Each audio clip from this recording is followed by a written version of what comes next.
Nahaharap sa panibagong reklamo si Congressman Kiko Barzaga kaugnay sa mga pahayag nito online na direktang inaakusahan ng ilang mambabatas na tumatanggap umano ng lagay sa ilang negosyante. Ngayong araw sinampahan siya ng reklamong cyber libel ni Manila 2nd District Representative Rolando Valeriano.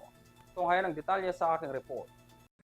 Panibagong kaso ng cyber libel ang kakaharapin ngayon ni Cavite 4th District Representative Francisco Kiko Barzaga matapos siyang sampahan ng reklamo sa Manila City Prosecutor's Office ni Manila 2nd District Representative Rolando Valeriano.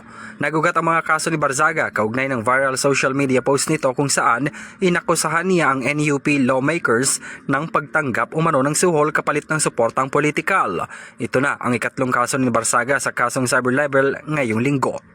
Una na rin nagsampa sa kanya ang negosyanteng si Enrique Razon na siya umanong nagbibigay ng pera sa mga mambabatas na miyembro ng NUP at na nagtitipon-tipon sa Soler bago ang 2025 elections para sa nasabing suhol umano ay kapalit ng pagsuporta sa re-election ni Speaker Martin Romualdez.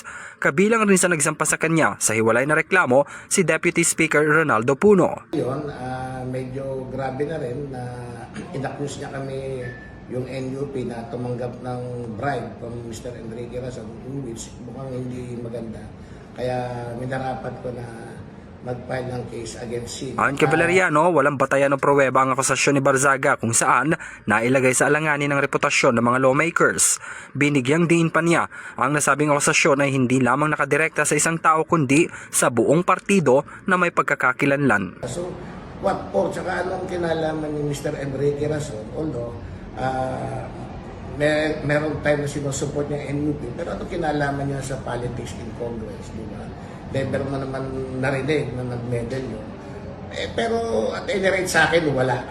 Zero. Wala. Never akong binigyan ng pera ni Mr. Enrique Razon para supportan si Martin Romualdez. Una na rin humingi ng paumanhin si Barzaga kay Razon sa isang podcast ng radio broadcaster na si Mon Tulfo at sinabing handa siyang harapin ang anumang nangyaring reklamo. Samantala nakatakda rin daw magsampa ng reklamo ang iba pang NUP members na naapektuhan ng nasabing post ni Barzaga. Para sa EuroTV News, ako si Henry V. Nicolas, sumasaludo sa bawat Pilipino.